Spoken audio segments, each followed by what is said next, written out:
अस्सलाम वालेकुम दोस्तों, आज हम आपको बताएंगे कि बुत परस्ती का आगाज़ कैसे हुआ।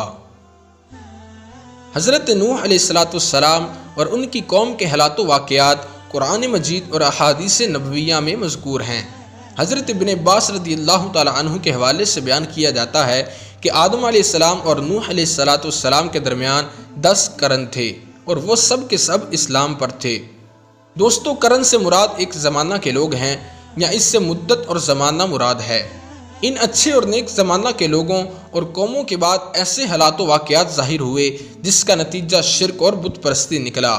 इसी हवाले से अल्लाह ताला का कुरान करीम इरशाद फरमाता है, वक़ालू ला तज़रुन्ना आलिहतकुम वला तज़रुन्ना वद्दम वला सुआ वला यगूसा व यऊक व नसरा।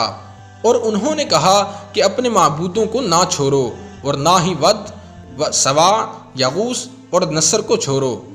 दोस्तों, इसकी तशरीह करते हुए हज़रत इब्न अब्बास फरमाते हैं कि ये नूह अलैहिस्सलाम की कौम के नेक लोगों के नाम हैं। जब ये लोग दुनिया से रुखसत हो गए तो शैतान ने इनकी कौम के दिल में ये बात डाल दी कि जिन जगहों में वो बैठा करते थे वहाँ उनके मुजस्समे बनाकर उन्हीं का नाम रख लो। दोस्तों, उन्होंने ऐसा ही किया और उनकी इबादत और पूजा नहीं की जाती थी। जब ये जिस्म बनाने वाले लोग हलाक हो गए और इल्म उठ गया तो इन बुतों और मुजस्मों की पूजा पाठ शुरू हो गई। दोस्तों, ये बुत परस्त आहिस्ता आहिस्ता अरब के अंदर फैलते गए और इब्न जरीर अपनी तफसीर में फरमाते हैं कि आदम अलैहिस्सलाम और नूह अलैहिस्सलाम के दरमियान जो ज़माना था उस ज़माने के ये नेक लोग थे और उनके बहुत से मोताकिदीन पैरोकार थे। जब ये लोग फौत हुए तो इनकी इत्तिबा करने वालों ने सोचा कि अगर हम इन बुज़ुर्गों की तस्वीरें बनाकर अपने पास रख लें तो इससे हमारा इबादत का ज़ौक़ व शौक़ बढ़ जाएगा, क्योंकि इससे इनकी याद हमारे जहनों में ताज़ा रहेगी। तो ये सोचकर उन्होंने उन नेक लोगों की तस्वीरें बना लीं।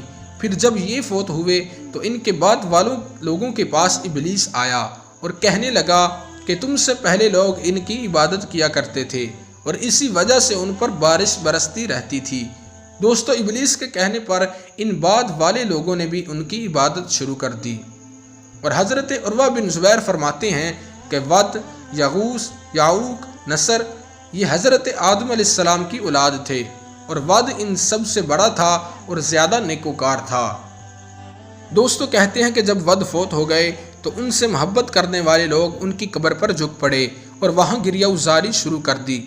जब इबलीस ने उन लोगों के गम और परेशानी का ये हाल देखा तो इंसानी शक्ल व सूरत में उनके सामने आकर कहने लगा कि तुम उस शख्स पर इतनी आहुजारी कर रहे हो, क्या मैं तुम्हें इस जैसी एक तस्वीर ना बना दूं?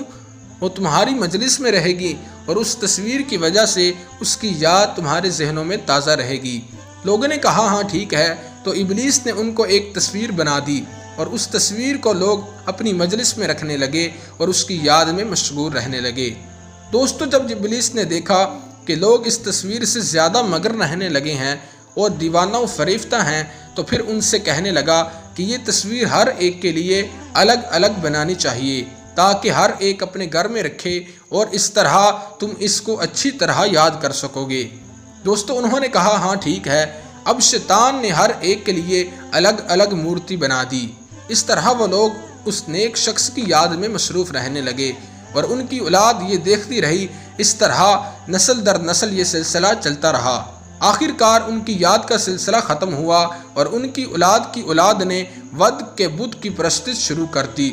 तो दोस्तों, सबसे पहले अल्लाह के सिवा वद बुत परस्त की परस्तिश शुरू की गई।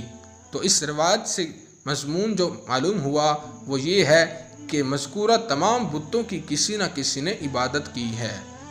दोस्तों, वीडियो अच्छी लगी तो लाइक करें, शेयर करें। मज़ीद इस्लामिक वीडियो देखने के लिए हमारे इस्लामिक वर्ल्ड टीवी चैनल को सब्सक्राइब करें। शुक्रिया।